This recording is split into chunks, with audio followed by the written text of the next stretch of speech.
আমার মতো একজন নকলদারি সুলাইমান এই আমার রাষ্ট্রের মধ্যে আগমন করেছে, যদি আমার মতো কোন সুলাইমানকে দেখতে পাও তাহলে আমাকে অবশ্যই কবর দিবে এবং সঙ্গে সঙ্গে তাকে পিটাইতে আরম্ভ করবা।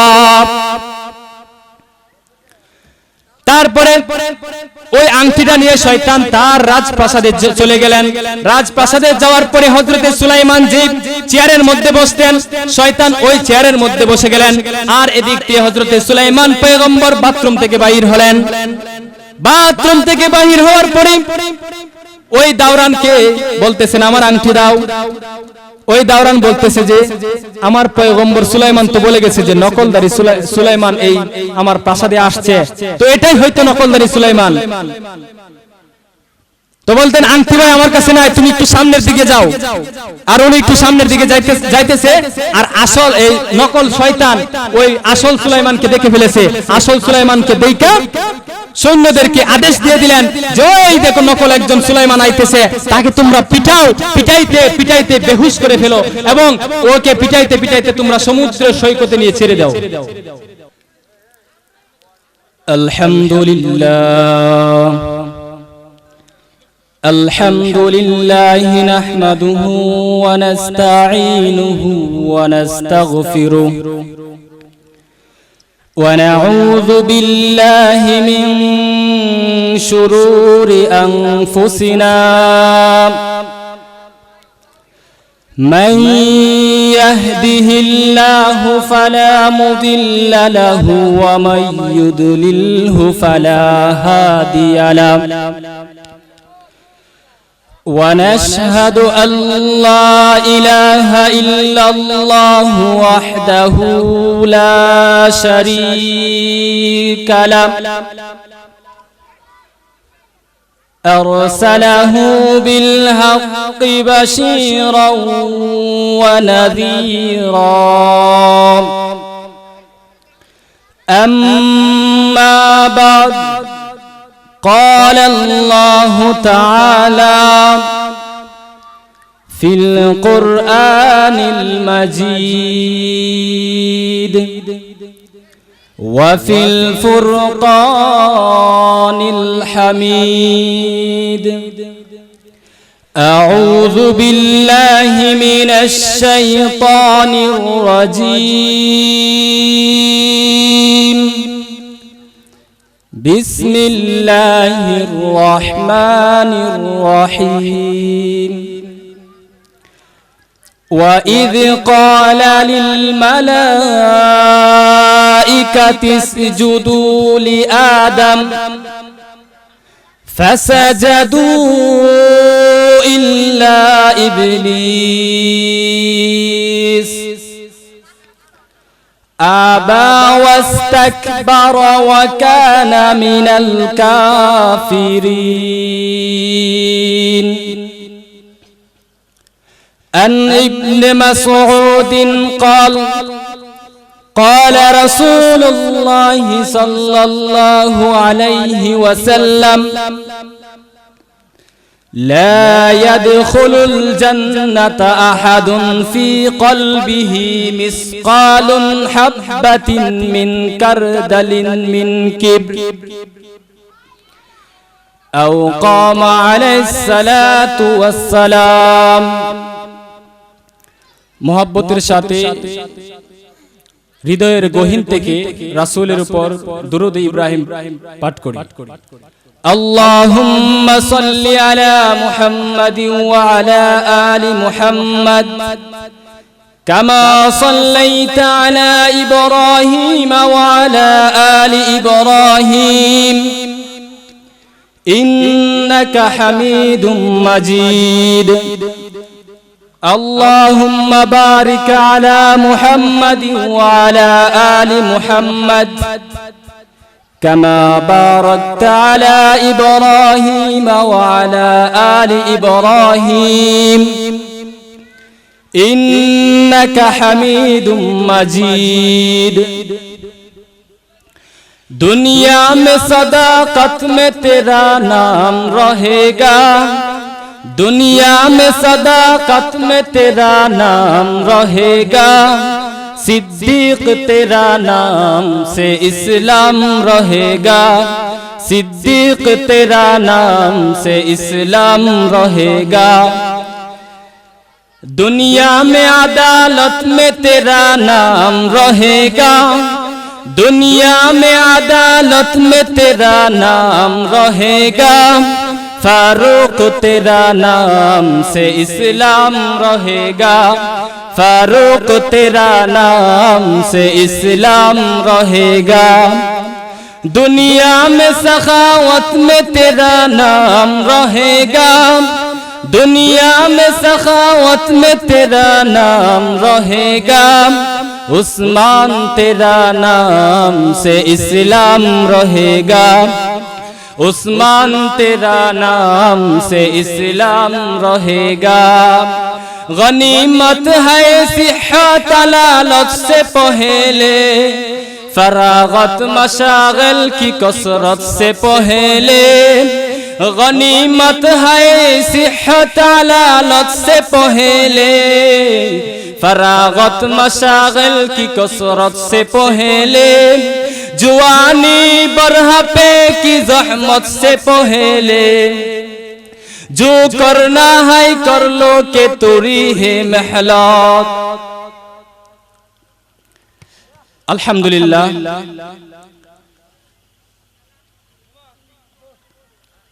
अल्हम्दुलिल्लाह।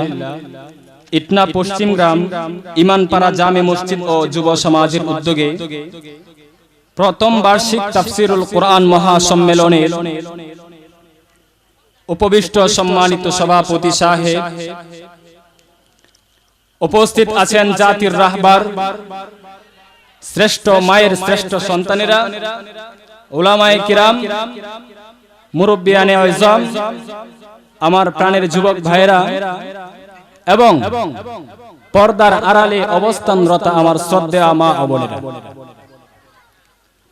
अल्लाह पाकेर दरबारे लाख कोटी शुक्र आदाय करी जे महान अल्लाह सुबहानाहु वा ताआला आजके आमादेरके एत सुंदर एकटी दीनी मजलिस,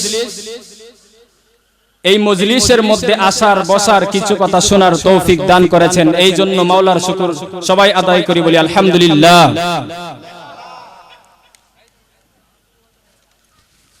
ভাইরা আমার, আজকে যে ইটনা ইমামপাড়া একটি মাহফিল, এই মাহফিলের আওয়াজটা, মাহফিলের মেসেজটা এই ইটনা এলাকার অনেক মানুষের কাছে গিয়েছিল, ঠিক কিনা? অনেক মানুষের কাছে গিয়েছিল যে আজকে ইমামপাড়া একটি ওয়াজ মাহফিল হচ্ছে, কিন্তু যাওয়ার পরেও তারা এই মাহফিলের মধ্যে আসতে পারে নাই। এর কারণ কি? এর কারণ হলো আল্লাহ তাআলা তাদেরকে আসার তৌফিক দেয় নাই। আপনাকে আমাকে আল্লাহ তাআলা মহব্বত করেছেন, ভালোবেসেছেন, এই জন্য আপনি আর আমি আজকে এই মাহফিলের মধ্যে আসার সুযোগ পেয়েছি। এই জন্য মালিকের দরবারে শুকরিয়া আবার আদায় করি আলহামদুলিল্লাহ।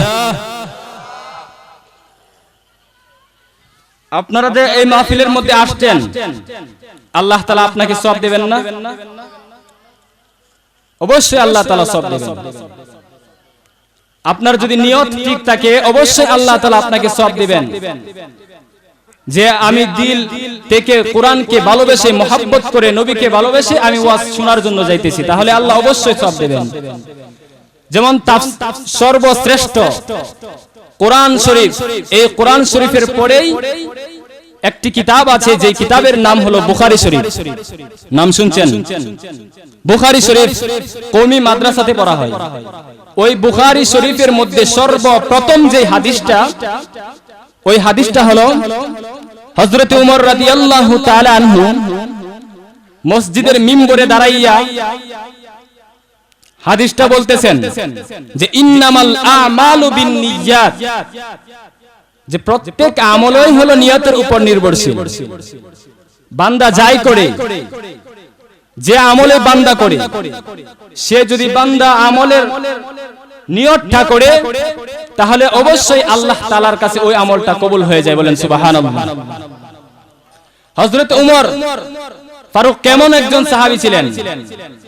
হযরত ওমর রাদিয়াল্লাহু তাআলা আনহু ইসলামের 2 নম্বর খলিফা। কয় নম্বর খলিফা? ইসলামের 2 নম্বর খলিফা হযরতে উমর রাদিয়াল্লাহু তাআলা আনহু যখন শাসন করতেন তখন ভাগ এবং হরিণে এক গাঁটে জল খাইতো। সুবহানাল্লাহ। তো হযরত উমর কেমন সাহাবী ছিলেন? হযরত উমর যে রাস্তা দিয়ে যাইতো ওই রাস্তা দিয়ে 40 দিন পর্যন্ত শয়তান যাইতো না। সুবহানাল্লাহ। তো হযরত উমর ফারুক রাদিয়াল্লাহু তাআলা আনহুকে এক খ্রিস্টান পাদ্রী এসে জিজ্ঞাসা করলেন, অনেক বিষয় সম্পর্কে জিজ্ঞাসা করতেছেন। সর্বশেষে হযরতে উমর ফারুককে জিজ্ঞাসা করলেন একজন খ্রিস্টান পাদ্রী যে হযরতে উমর, আপনাকে আমি 4টি প্রশ্ন করতে চাই, আপনি যদি 4টি প্রশ্নের উত্তর দিতে পারেন তাহলে আপনার হাতে হাত থেকে ইসলাম ধর্ম গ্রহণ করব। বলেন সুবহানাল্লাহ। 4টি প্রশ্ন করবে, এই 4টি প্রশ্নের উত্তর যদি উমর ফারুক রাদিয়াল্লাহু তাআলা আনহু দিতে পারে তাহলে ওই খ্রিস্টান পাদ্রী উমরের হাত ধরে মুসলমান ধর্ম গ্রহণ করবে, ইসলাম ধর্ম গ্রহণ করবে। তো আর যদি আপনি না পারেন, 4টা প্রশ্নের উত্তর যদি আপনি না দিতে পারেন, আপনি কি করবেন? হযরত উমর বললেন, মিয়া, প্রয়োজন হলে আমি আমার ধর্ম ছেড়ে যাব। যেই নবীর পিছনে দাঁড়িয়ে নামাজ পড়েছি, যেই নবীর সাথে জিহাদের ময়দানে গিয়েছি, যেই নবীর হাতে হাত রেখে বায়াত গ্রহণ করেছি, ওই নবী আমাদেরকে দ্বীন শিখিয়ে গেছেন। পৃথিবীর মধ্যে এমন কোন প্রশ্ন নাই যে প্রশ্নের উত্তর কোরআন দিতে পারে না, ঠিক কিনা? পৃথিবীর যত প্রশ্ন আছে সমস্ত প্রশ্নের উত্তর একমাত্র কোরআন দিতে পারে। বিজ্ঞানের যেখানে শেষ হয়ে যায় কোরআন ওইখান থেকে শুরু হয়। বলেন সুবহানাল্লাহ। তো বললেন তাহলে ঠিক আছে। তো খ্রিস্টান পাদ্রী হযরত উমরকে প্রশ্ন করতেছেন যে হযরত উমর, আপনার জন্য 1 নাম্বার প্রশ্ন হলো যে পৃথিবীর জমিনে ওই 2 ভাই কারা যারা একই মায়ের গর্ভে একই সময়ে একই দিনে একই মাসে জন্মগ্রহণ করেছেন এবং একই দিনে একই সময়ে একই মাসে একই বছরে মৃত্যুবরণ করেছেন? ইতিহাস থেকে আমরা পাইলাম ওই 2 ভাইয়ের জীবনের তফাৎটা হলো 100 বছর। প্রশ্ন বুঝতে পারছেন যে একই মায়ের 2 সন্তান একই দিনে একই মাসে একই বছরে জন্মগ্রহণ করেছেন, আবার একই দিনে একই মাসে একই বছরে মৃত্যুবরণ করেছেন। ইতিহাস থেকে পাওয়া যায় তাদের 2 জনের সময়ের ব্যবধান ছিল, হায়াতের ব্যবধান ছিল 100 বছর। 1 নম্বর প্রশ্ন। খ্রিস্টান পাদ্রী 2 নম্বর প্রশ্ন করলেন যে হযরত উমর, আপনার জন্য 2 নম্বর প্রশ্ন হলো পৃথিবীর কোন স্থানে সূর্যের আলো একবার পৌঁছেছিল, কিয়ামত পর্যন্ত আর ওই জায়গায় সূর্যের আলো পৌঁছবে না? যে পৃথিবীর কোন জায়গায় সূর্যের আলো একবার গিয়ে পৌঁছেছিল, কিয়ামতের আগ মুহূর্ত মনে হয় ওই জায়গার মধ্যে আর সূর্যের আলো গিয়ে পৌঁছবে না। এটা হলো 2 নম্বর প্রশ্ন। 3 নম্বর প্রশ্ন।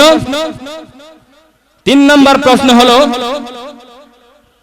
যে এটা কোন কয়েদখানা, যেই কয়েদখানা মধ্যে শ্বাস নেওয়ার কোনো সুযোগ নাই, যেই কয়েদখানার মধ্যে বাহির থেকে কোনো খাবার যাওয়ার কোনো ব্যবস্থা নাই, এটা কোন কয়েদখানা এবং ওই কয়েদখানার মানুষটা জীবিত থাকে? 3 নম্বর প্রশ্ন। 4 নম্বর প্রশ্ন হলো যে হযরত ওমর, এটা কোন খবর যেই কবরটা জীবিত এবং কবরের বাসিন্দাটাও জীবিত? কবরটা জীবিত এবং কবরের বাসিন্দাটাও জীবিত। গুরুস্থান তো আমরা মাটি দেই, এই কবর জীবিত থাকেনি। কবরের মধ্যে যে লাশটা আমরা দাফন করি এটা জীবিত থাকেনি, জীবিত থাকে না। তো ওই খ্রিস্টান পাদ্রী কেমন প্রশ্ন করছেন যে এটা কোন কবর যে কবরটা জীবিত, কবরের বাসিন্দাটাও জীবিত এবং ওই কবরটা তার বাসিন্দাকে নিয়ে নানান জায়গায় ঘুরে বেরিয়েছে, ওই কবর থেকে ওই বাসিন্দা বাহির হইয়া প্রায় অনেক দিন বেঁচে ছিল। এটা কোন কবর? এই 4টা প্রশ্নের উত্তর আপনি আমাকে দিয়ে দিবেন। হযরত ওমর ডাক দিয়ে বললেন, এ খ্রিস্টান পাদ্রী, তুমি আমাকে যে 4টি প্রশ্ন করেছো ওই প্রশ্নের উত্তর আমার দেওয়া লাগবে না, আমার একজন ভাতিজা আছে, ওই ভাতিজাই আপনার ওই 4টা প্রশ্নের উত্তর দিয়ে দিবে। বলেন সুবহানাল্লাহ। হযরত ওমর বললেন যে আমার এই 4টি প্রশ্নের উত্তর দেওয়া লাগবে না, আমার একটা পিচ্চি ভাতিজা আছে, ওই ভাতিজাই উত্তর দিয়ে দিবে। বলেন সুবহানাল্লাহ। ভাতিজা হলেন হযরত ইবনে আব্বাস রাদিয়াল্লাহু তাআলা আনহু। হযরত ওমর রাদিয়াল্লাহু তাআলা আনহু ডাক দিলেন,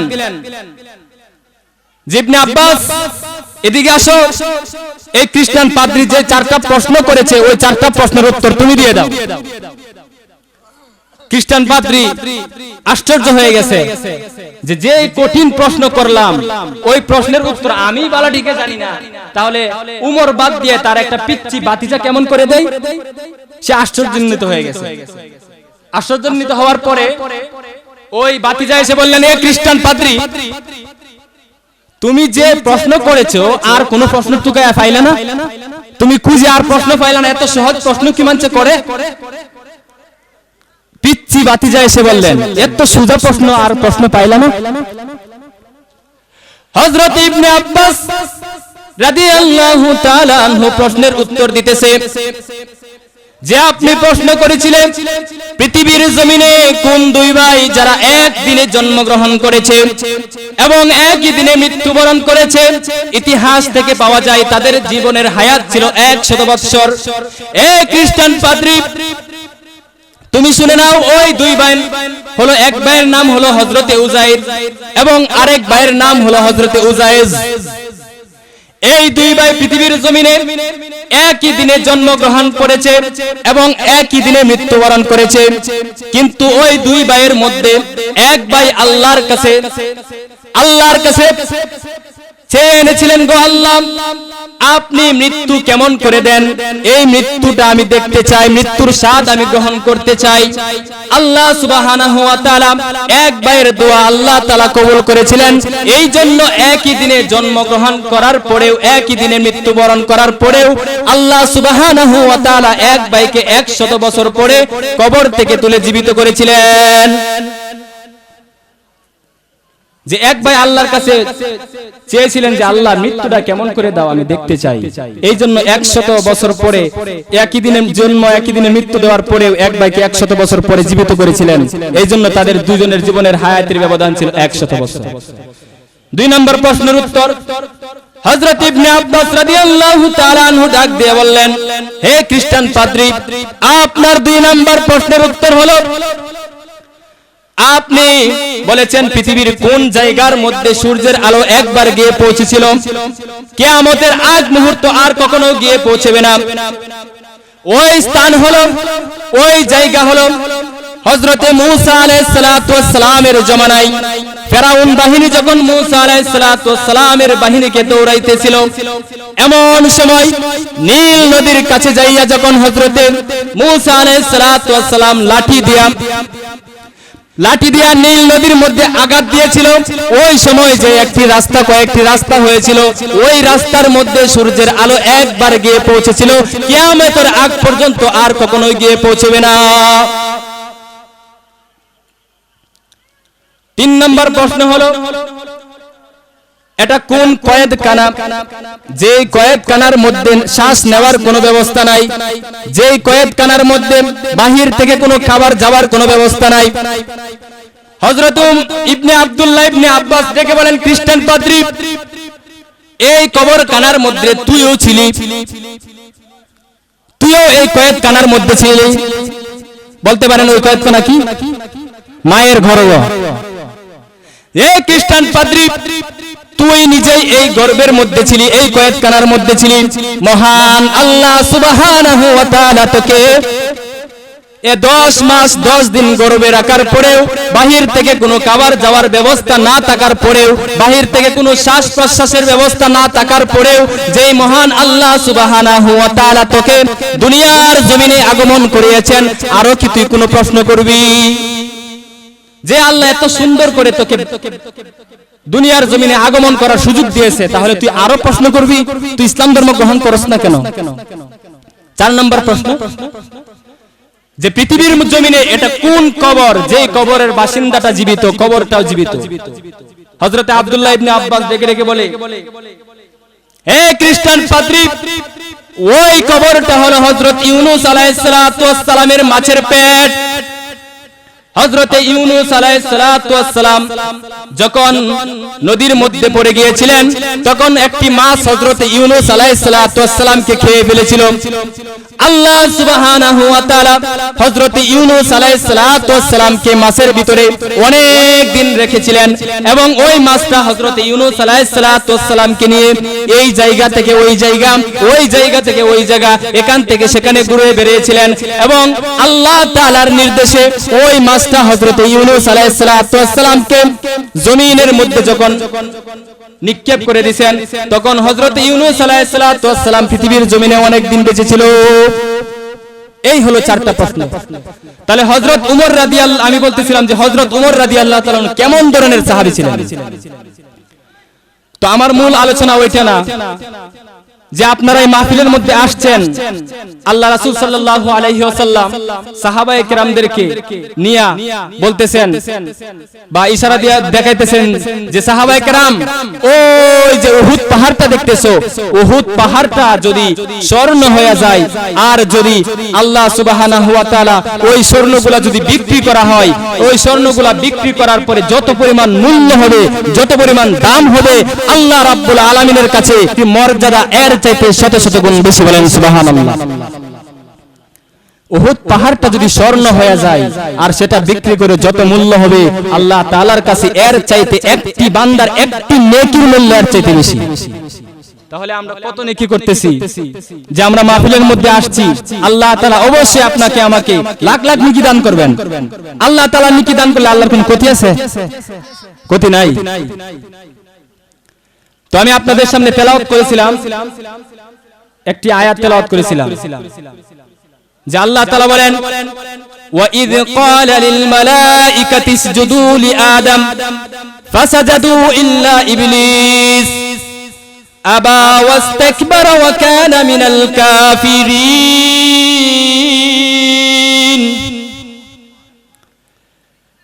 ওয়া ইয ক্বালা লিল মালাইকাতি ইসজুদু লি আদম, আল্লাহ সুবহানাহু ওয়া তাআলা হযরতে আদম আলাইহিস সালাতু ওয়াস সালামকে বানানোর পরে সমস্ত ফেরেশতাদেরকে নির্দেশ দিতেছেন যে হে ফেরেশতার দল, তোমরা আদমকে সিজদা করো, লি আদম, আদমকে তোমরা সিজদা করো। ফাসাজাদু, সমস্ত ফেরেশতারা আদমকে সিজদা দিয়েছিলেন, ইল্লা ইবলিস, কিন্তু ইবলিস সিজদা দিছে না। সমস্ত ফেরেশতারা সিজদা দিয়েছেন, ইবলিস দেয় নাই। আবা ওয়াস্তাকবারা ওয়া কানা মিনাল কাফিরিন। এই জন্য ইবলিস চিরদিনের জন্য কাফের হয়ে গেল। এর কারণ ইবলিস আল্লাহর আদেশ অমান্য করেছে। আল্লাহ তাআলা বলেছে তুমি আদমকে সিজদা দাও, ইবলিস বলেছে আমি সিজদা দেব না। খালাকতানি মিন নার ওয়া খালাকতাহু মিন তিন, আমাকে আপনি আগুন দ্বারা সৃষ্টি করেছেন আর আদমকে আপনি বানাইছেন মাটি দ্বারা। আদমকে আমি কেমন করে সিজদা করব? অর্থাৎ ইবলিসের মধ্যে অহংকার চলে আসছিল। ইবলিস এই জন্য জীবনের জন্য সে কাফের হয়ে গেছে। আপনি আমি কতটুকু আমল করি, আপনার আমার আমল কতটুকু? ইবলিস এক সময় পৃথিবীর জমিনে বাংলাদেশ, ছোট্ট একটা দেশ, বাংলাদেশের চাইতে বড় ভারতের চাইতে বড় আমেরিকা, অর্থাৎ সারা পৃথিবী কত বড়, ওই সারা পৃথিবীর প্রত্যেকটা স্থানে স্থানে ইবলিস সিজদা দিয়েছিলেন। তথাপিও সে কি হয়ে গেছে? কাফের হয়ে গেছে, চিরস্থায়ীর জন্য জাহান্নামী হয়ে গেছে। কি করেছিলেন? অহংকার করেছিলেন যে আমি বড়, মাত্র অতটুকু শব্দ বলেছিলেন যে আমি বড়। যেই অহংকার করবে, বড়ত্ব করবে, সেই পথভ্রষ্ট হয়ে যাবে। আমার এক উস্তাদ বলতেন যে অহংকার একটা শব্দ, ওই অহংকার ফকির কেউ ছাড়ে না। অহংকার মসজিদের ইমাম সাহেবকে ধরে, অহংকার মসজিদের মুসল্লিকে ধরে, মসজিদের সভাপতিকে ধরে, আলেমকে ধরে, সবাইকে অহংকার ধরে, এবং কি রাস্তার ফকিরকে অহংকার ধরে। কেমন? উস্তাদ বলতেন যে একজন রাস্তার ফকির, সে রাস্তার মধ্যে ভিক্ষা করে, আর একজন শিল্পপতিকে দেখা বলে যে এই যে শিল্পপতি লোকটা যাইতাছে, ওই লোকটার মাঝে শিল্পপতির যোগ্যতা নাই, ওই যোগ্যতা আমার মাঝে ছিল, কিন্তু ভাগ্যের পরিহাস আমি এই জায়গার মধ্যে বসে রয়েছি। এই কথাটা সে অহংকার করেছে, এই জন্য সে কি হয়ে গেছে, অহংকার দলভুক্ত হয়ে গেছে। আর যে শিল্পপতি, সে শিল্পপতির চেয়ারে বসে আল্লাহর কাছে ক্ষমা চায় আর বলতে থাকে, আল্লাহ এই যে এত সুন্দর একটা চেয়ার, এই চেয়ারের মধ্যে বসার যোগ্যতা আমার নাই, তৌফিক আমার নাই, কিন্তু আল্লাহ আপনি আমাকে এই চেয়ারের মধ্যে বসিয়েছেন, আপনার লাখ লাখ শুকর। এজন্য অহংকার মানুষকে তিলে তিলে ধ্বংস করে দেয়। যে পৃথিবীর জমিনে সর্বপ্রথম অহংকার করেছিল শয়তান। হযরতে সুলাইমান পয়গম্বরের নাম আপনারা শুনছেন, শুনেন নাই? পৃথিবীর জমিনে অত্যন্ত বড় একজন পয়গম্বর ছিলেন হযরতে সুলাইমান পয়গম্বর। হযরতে সুলাইমান আলাইহিস সালাতু ওয়াস সালাম এমন একজন পয়গম্বর ছিলেন, যেই পয়গম্বর সারা পৃথিবীর উপর রাজত্ব করতে পারত। শুধু পৃথিবীর মানুষের উপর রাজত্ব করতে পারত না, হযরতে সুলাইমান আলাইহিস সালাতু ওয়াস সালাম জিনদের উপর রাজত্ব করতে পারত, অর্থাৎ পৃথিবীর সমস্ত প্রাণীর উপর রাজত্ব করতে পারত। আল্লাহ তাআলা তাকে দিয়েছেন। হযরতে সুলাইমান আলাইহিস সালাতু ওয়াস সালাম একদিন রাজ সিংহাসনের মধ্যে গেলেন। যাওয়ার পরে মন্ত্রী, এমপি, মিনিস্টারদের ডাক দিয়ে বললেন, আমি বিয়ে করতে চাই, আমি বিবাহ করতে চাই, আমার জন্য একজন পাত্রী দেখো, একজন কন্যা দেখো। উপস্থিত সমস্ত এমপি সাহেবরা বলতে লাগলো, আল্লাহর পয়গম্বর সুলাইমান, আপনি বিয়া করবেন, আপনি তো পয়গম্বর গোরের পয়গম্বর, বাদশার গোরের বাদশা, আপনি কেমন মহিলাকে বিয়ে করতে চান, আপনার মেয়ের কোয়ালিটি কি, আপনি যে মহিলাকে বিয়ে করবেন ওই মহিলার গুণ কি?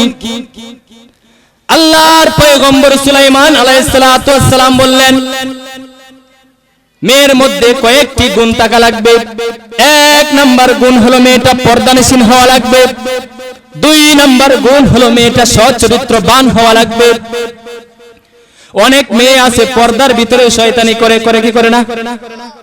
পর্দা থাকে মানুষদের দেখানোর জন্য, কিন্তু পর্দার ভিতরে শয়তানি করে। তো এই জন্য সুলাইমান বলতেছেন, এক নাম্বার পর্দানশীল হওয়া লাগবে, দুই নাম্বার মেয়েটা সচরিত্রবান হওয়া লাগবে, তিন নাম্বার মেয়েটা আমানতদার হওয়া লাগবে, চার নাম্বার গুণ হলো মেয়েটা সুন্দরী হওয়া লাগবে। ওই কয়েকটা গুণ যদি কোনো মেয়ের মাঝে থাকে, তাহলে অবশ্যই ওই ধরনের মেয়ে আমার জন্য খুঁজো। প্রথমে সুন্দরের কথা বলে নাই, সুন্দরের কথা পরে বলছে। কিন্তু আমরা বর্তমান আমরা যদি মেয়ে দেখতে যাই, প্রথমে দেখি সুন্দর, এরপরে দেখি টাকা আছে কিনা, ঠিক না?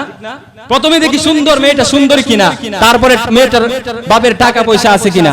কিন্তু হযরতে সুলাইমান, ইসলাম তা বলে না। ইসলাম বলে তুমি ওই একজন এমন মহিলাকে বিয়ে করবা যে মহিলার চরিত্র সুন্দর হওয়া লাগবে, মেয়েটা পর্দানিশীল হওয়া লাগবে। তো হযরতে সুলাইমান যখন এই চারটা গুণের কথা বললেন, তো এমপি সাহেবরা, মন্ত্রী সাহেবরা সারা দেশের মধ্যে মেসেজটা দিয়ে দিল যে আমাদের দেশের বাদশা পয়গম্বর বিয়ে করতে চাই, এমন এমন যদি কোয়ালিটি কোনো মেয়ের থাকে, তাহলে ওই মেয়েকে আমাদের পয়গম্বর বিয়ে করবেন। আল্লাহর পয়গম্বর বিয়ে করবেন, এই কথা সমস্ত দেশে চলে গেল। দেশ থেকে বন্দরে চলে গেল, বন্দর থেকে গ্রামে চলে গেল। এভাবে চলে যাইতে যাইতে এক পর্যায়ে এমন একটা গ্রামে চলে গেল, যেই গ্রামের মানুষ জেলে, অর্থাৎ মাছ ধরে বিক্রি করে ভাত খায়। তো ওই জেলের মধ্যে, ওই জেলের দেশে চলে গেল, জেলের গ্রামে চলে গেল। জেলের গ্রামে চলে যাওয়ার পরে একটা জেলে দিনে মাছ মারে, রাতে বিকালে গিয়া মাছ বাজারে বিক্রি করে। ওই ব্যক্তির কানের মধ্যে এই মেসেজটা চলে গেছে যে সুলাইমান পয়গম্বর বিয়ে করতে চায়। এমনকি সুলাইমান যে মেয়েকে বিয়ে করবে ওই মেয়ের গুণ, এই চারটা গুণ থাকা লাগবে। এই চারটা গুণওয়ালা মেয়ে যদি থাকে, তাহলে সুলাইমান বিয়ে করবে। ওই জেলে নিজে নিজে ভাবতেছে সুলাইমান পয়গম্বর যেই মেয়ের কোয়ালিটি, যেই গুণের কথা বলতেছে, ওই গুণ তো আমার মেয়ের মধ্যে আছে। যে আমার ঘরে একটা মেয়ে আছে, ওই মেয়ের মধ্যে সমস্ত গুণ আছে, সুলাইমান যেই গুণের কথা বলেছে, তবে একটা গুণ আমার কাছে নাই, ওই গুণটা হলো আমি বংশগতভাবে গরিব, আমি জেলে আমি মাছ ধরি, বাজারে বিক্রি করি, তারপরে আমি খাবার আহার করি। কিন্তু সুলাইমান তো রাজপ্রাসাদে থাকে, সে কি আমার মেয়ে কি বিয়ে করবে? ওই কথা নিয়ে গিয়ে নিজের স্ত্রীকে বলতে লাগলো, জি বিবি, তুমি কি শুনছো যে আমাদের দেশের পয়গম্বর বাদশা সুলাইমান বিয়ে করতে চায়? স্ত্রী ডাক দিয়ে বললেন, স্বামী, না, আমি তো শুনি নাই। তো বললেন যে আমার দেশের পয়গম্বর বিয়ে করতে চায়, এবং উনি যেই মেয়ের যে গুণগুলার কথা বর্ণনা করেছে, ওই গুণ আমার মেয়ের কাছে, প্রত্যেকটা আমার মেয়ের কাছে আছে, সুতরাং আমার মেয়েকে সুলাইমানের কাছে বিয়ে দিতে চাই। স্ত্রী ডাক দিয়ে বললেন, চুপ করো, যে দুঃসাহস তুমি দেখিয়েছো আর দেখিও না। আমরা থাকি ভাঙ্গা গড়ে, আমরা এক বেলা খাবার খাইতে পারি, আর এক বেলা খাইতে পারি না, কিন্তু সুলাইমান নবী তো রাজ সিংহাসনে থাকেন, উনি তো পয়গম্বর, গড়ের পয়গম্বর। আপনার মেয়েকে কেমন করে ওনার হাতে বিয়ে দিবেন? তারপরে ওই পয়গম্বর সুলাইমান আলাইহিস সালাতু ওয়াস সালাম ওইদিকে বিয়ের জন্য পাত্রী খুঁজতেছেন, পাত্রী পাইতেছেন না।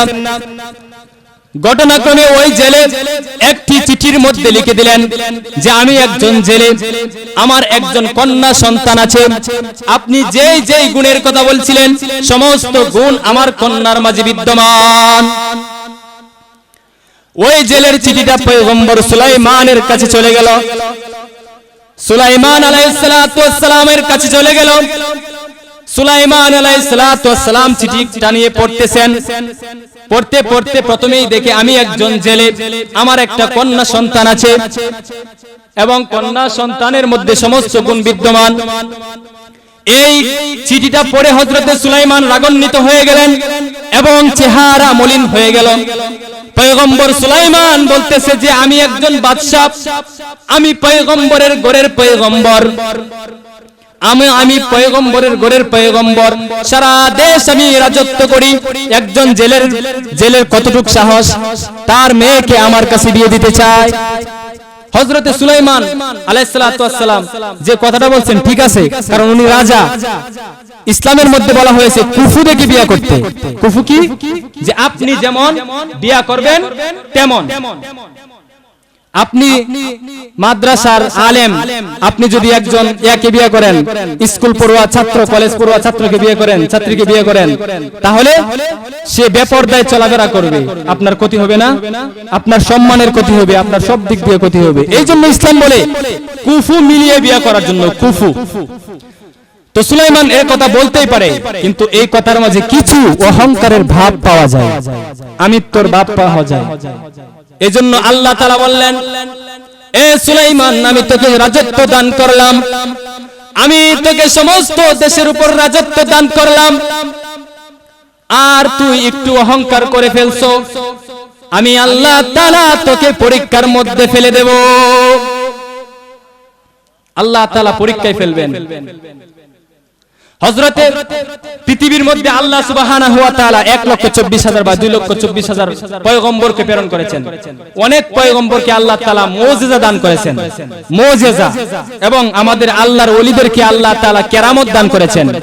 তো হযরতে আমাদের আদি পিতা হযরতে ইব্রাহিম আলাইহিস সালাতু ওয়াস সালাম থেকে নিয়ে আমাদের নবী পর্যন্ত অনেক নবীকে আল্লাহ তাআলা অনেক প্রকার মুজিজা দান করেছেন। কাউকে একটি মুজিজা, কাউকে দুইটি মুজিজা, কাউকে তিনটি মুজিজা দান করেছেন।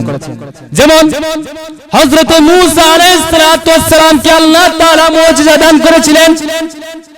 ওনার হাতের মধ্যে একটি লাঠি ছিল, ওই লাঠি দ্বারা উনি যখন ওই সমুদ্রের মধ্যে আঘাত করতেন, সমুদ্রের মধ্যে রাস্তা হয়ে যেত।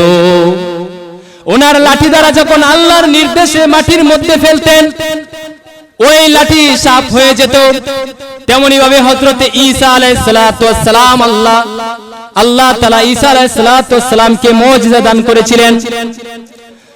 আল্লাহর আদেশে উনি 1000 বছর বা 2000 বছর কবরের কাছে যাইয়া মৃত মানুষদেরকে যদি আল্লাহ তাআলার নির্দেশে ডাক দিতেন, কুম বিইজনিল্লাহ, তুমি দাঁড়িয়ে যাও, সঙ্গে সঙ্গে ওই কবরের মৃত মানুষটা দাঁড়িয়ে যেত। বলেন সুবহানাল্লাহ। এভাবে অনেক পয়গম্বরকে মুজিজা দান করেছিলেন। আমাদের নবীকেও আল্লাহ তাআলা অনেক মুজিজা দান করেছিলেন, তবে আমাদের নবীর সর্বশ্রেষ্ঠ মুজিজা হলো কুরআনুল কারীম, সর্বশ্রেষ্ঠ মুজিজা। আমাদের নবী চাঁদকে হাত দ্বারা ইশারা করলেন, চাঁদ দ্বিখণ্ডিত হয়ে গেছে, কিন্তু সর্বশ্রেষ্ঠ মুজিজা হলো কুরআন মজিদ। তো ঠিক তেমনি ভাবে আল্লাহ সুবহানাহু ওয়া তাআলা সুলাইমান পয়গম্বরকে একটি মুজিজা দান করেছিলেন, যেই মুজিজাটা হলো আল্লাহ তাআলা ওনাকে একটি আংটি দিয়েছিলেন। আংটি, যে আংটিটা যার মাঝে যাবে সেই তার কথাই সমস্ত মানুষেরা শুনবে। ওই আংটিটা আল্লাহ তাআলা হযরতে সুলাইমান আলাইহিস সালাতু ওয়াস সালামকে দান করেছিলেন। ওই আংটির মধ্যে একটা গুণ হলো ওই আংটিকে নিয়ে বাথরুমে যাওয়া যাবে না, ওয়াশরুমে যাওয়া যাবে না। তো হযরতে সুলাইমান আলাইহিস সালাতু ওয়াস সালাম নিয়ম মাফিক অনুযায়ী ওই দিন তিনি ওয়াশরুমে চলে যাবেন, আর আল্লাহ তাআলা ওই দিকে পরীক্ষা নেবেন। তো আল্লাহর নবী হযরতে সুলাইমান যখন ওয়াশরুমে যাবেন, উনি একজন দাওরানকে জিজ্ঞাসা করে বললেন, এই আংটি তোমার কাছে নাও, কারণ এই আংটি নিয়ে বাথরুমে যাওয়া যাবে না, ওয়াশরুমে যাওয়া যাবে না। যে আংটি তুমি নাও, আমি যখন পরিষ্কার পরিচ্ছন্ন হয়ে বাহির হব তখন ওই আংটি আমার কাছে ফিরিয়ে দিবে। আর একজন জিন্নত, ওনার দেহরক্ষী একজন জিন্নতকে রেখে গেলেন একটি চেয়ারের সামনে, যে তুমি সুজা আমার দিকে তাকিয়ে থাকবে, এই দারোয়ানের দিকে তাকিয়ে থাকবে, তুমি আর কিছু করবে না। তারপরে আল্লাহ তাআলা যেহেতু পরীক্ষা নেবেন, আল্লাহ তাআলা পরীক্ষা নেবেন, তো একজন শয়তান জিন হযরতে সুলাইমান আলাইহিস সালাতু ওয়াস সালামের রূপ ধারণ করে ওই দাওরানের কাছে গিয়ে বললেন, দাঁড়ান, তুমি যে আংটিটা একটু আগে তোমাকে দিয়েছিলাম ওই আংটিটা তুমি আমাকে দিয়ে দাও। শয়তান গিয়ে বললে যে তোমার কাছে একটু আগে যে আংটিটা দিয়েছিলাম ওই আংটিটা আমার কাছে দিয়ে দাও। তো শয়তান ওই দাওরান তো বলতে লাগলো যে উনার মধ্যে তো পয়গম্বর সুলাইমানের যে সুলাইমান যে পোশাক পরেছিলেন, যে চেহারা, সবকিছু তার মাঝে বিদ্যমান, সুতরাং ওনাকে আংটিটা শয়তানের কাছে দিয়ে দিয়েছে। তো শয়তানের কাছে আংটিটা দেওয়ার পরে শয়তান দাওরানকে ডাক দিয়ে বললেন, দাওরান, আমার মতো একজন নকলদারি সুলাইমান এই আমার রাষ্ট্রের মধ্যে আগমন করেছে, যদি আমার মতো কোনো সুলাইমানকে দেখতে পাও তাহলে আমাকে অবশ্যই কবর দিবে এবং সঙ্গে সঙ্গে তাকে পিটাইতে আরম্ভ করবা। তারপরে ওই আংটিটা নিয়ে শয়তান তার রাজপ্রাসাদে চলে গেলেন। রাজপ্রাসাদে যাওয়ার পরে হযরতে সুলাইমান যে চেয়ারের মধ্যে বসতেন, শয়তান ওই চেয়ারের মধ্যে বসে গেলেন, আর এদিক দিয়ে হযরতে সুলাইমান পয়গম্বর বাথরুম থেকে বাইর হলেন। বাথরুম থেকে বাইর হওয়ার পরে ওই দাওরানকে বলতেছেন, আমার আংটি দাও। ওই দাওরান বলতেছে যে আমার পয়গম্বর সুলাইমান তো বলে গেছে যে নকলদারি সুলাইমান এই আমার প্রাসাদে আসছে, তো এটাই হয়তো নকলদারি সুলাইমান। তো বলতেন, আংটি ভাই আমার কাছে নাই, তুমি একটু সামনের দিকে যাও। আর উনি একটু সামনের দিকে যাইতেছে, আর আসল এই নকল শয়তান ওই আসল সুলাইমানকে দেখে ফেলেছে। আসল সুলাইমানকে দেখা সৈন্যদেরকে আদেশ দিয়ে দিলেন যে ওই দেখো নকল একজন সুলাইমান আইতেছে, তাকে তোমরা পিটাও, পিটাইতে পিটাইতে বেহুশ করে ফেলো এবং ওকে পিটাইতে পিটাইতে তোমরা সমুদ্রের সৈকতে নিয়ে ছেড়ে দাও। রাষ্ট্রের নিয়ম যেহেতু পালন করতে সৈন্যরা অবশ্যই পালন করবে, তখন ওই আসল সুলাইমানকে পিটাইতে পিটাইতে একটা সমুদ্রের কাছে নিয়ে রেখে আসতেন। তো যেহেতু আল্লাহ তাআলা পরীক্ষা নিতেছেন, কি নিতেছেন? আল্লাহ তাআলা পরীক্ষা নিতেছেন। তো আল্লাহ তাআলা পরীক্ষা নিতেছেন, সংক্ষেপে বলে ফেলি যে আল্লাহ তাআলা পরীক্ষা নেওয়ার জন্য পরীক্ষা নিতেছেন। তো ওই শয়তান এদিকে রাষ্ট্র চালাইতেছে, আর ওইদিকে সুলাইমান আলাইহিস সালাতু ওয়াস সালাম ওই একটি নদীর পাড়ে পড়ে রয়েছে অবস্থায়, মানে শরীরের মধ্যে খুব আঘাত, রক্তের চিহ্ন, আঘাতের চিহ্ন, অর্থাৎ অসুস্থ। তো এই অবস্থায় একজন জেলে, ওই জেলে যে জেলে চিঠি পাঠাইছিলেন সুলাইমানের কাছে, ওই জেলে উনার সুলাইমানের কাছে গেছে। সুলাইমানের কাছে যাওয়ার পরে দেখতেছে যে সুলাইমান রক্তাক্ত অবস্থায় ওনাকে নিছেন, ওনাকে কাছে নেওয়ার পরে পরিষ্কার করছেন, রক্তগুলো পরিষ্কার করছে, পরিষ্কার করার পরে ওই সুলাইমানের হুঁশ আসছে। হুঁশ হওয়ার পরে জিজ্ঞাসা করছেন, বাবা তুমি কোথায় যাবা, তোমার বাড়ি কি, তোমার পরিচয় কি? সুলাইমান বলতেছেন, আমি যদি এখন আমার পরিচয় দেই তাহলে রাজপ্রাসাদে যেভাবে মার খেয়েছিলাম এর চেয়ে বেশিও খাইতে পারি, তো আমার পরিচয় দেওয়ার দরকার নাই। বললেন, বাবা আপাতত আমি কিছু বলতে পারবো না। তারপরে ওই জেলে নিজের বাড়িতে নিয়ে গেলেন। নিজের বাড়িতে নিয়ে যাওয়ার পরে অনেক কাহিনী আছে, তো যেহেতু সময় শর্ট,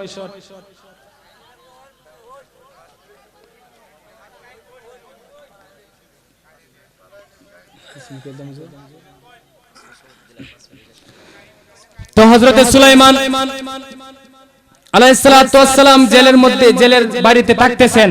আর ওই জেলে আগে যে পরিমাণ মাছ মারতো, আগে গিয়া নদীর মধ্যে জাল নিক্ষেপ করলে মাছ, অল্প পরিমাণ মাছ উনি ধরতেন। যখন সুলাইমানকে বাসার মধ্যে নিয়ে গেছে, ওই সুলাইমান পয়গম্বরের বরকতে প্রত্যেকদিন বেশি বেশি পরিমাণ মাছ ওই জেলে পাই। বলেন সুবহানাল্লাহ। তো এভাবে মাছ আনতে আনতে আনতে তারপরে ওই যে একটি মেয়ের জন্য এই জেলে সুলাইমানের কাছে বিয়ের প্রস্তাব পাঠিয়েছিলেন। তারপরে ওই ঘরের মধ্যে ওই মেয়ের সঙ্গে সুলাইমানের বিবাহ হয়েছে। বিবাহ হওয়ার পরে সমস্ত ঘটনা খুলে বলল। তারপরে এই আংটিটা আবার নদীর মধ্যে পড়ছিল।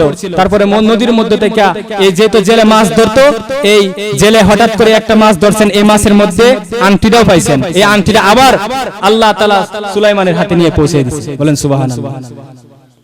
যাই হোক, আল্লাহ তাআলা, আমার আলোচনার উদ্দেশ্য হলো অহংকার করা যাবে না। আল্লাহ নবী বলেন, লা ইয়াদখুলুল জান্নাতা আহাদুন ফি কলবিহি মিসকালুন হাববাতিন মিন কারদালিন মিন কিবর। যার ভিতরে অহংকারের সরিষার দানা পরিমাণ অহংকার থাকবে, লা ইয়াদখুলুল জান্নাহ, সে জান্নাতে প্রবেশ করতে পারবে না। তো এইজন্য আমাদের আল্লাহ তাআলা যেন আমাদেরকে অহংকার মুক্ত করে ইসলামকে যেন ভালোবাসতে পারি, ইসলামের উপর যেন পরিপূর্ণ রূপে কিয়ামতের আগ পর্যন্ত, অর্থাৎ আমার মৃত্যুর আগ পর্যন্ত যেন থাকতে পারি, সেই তৌফিক যেন আল্লাহ তাআলা আমাকে দান করেন। সবাই বলি আমিন।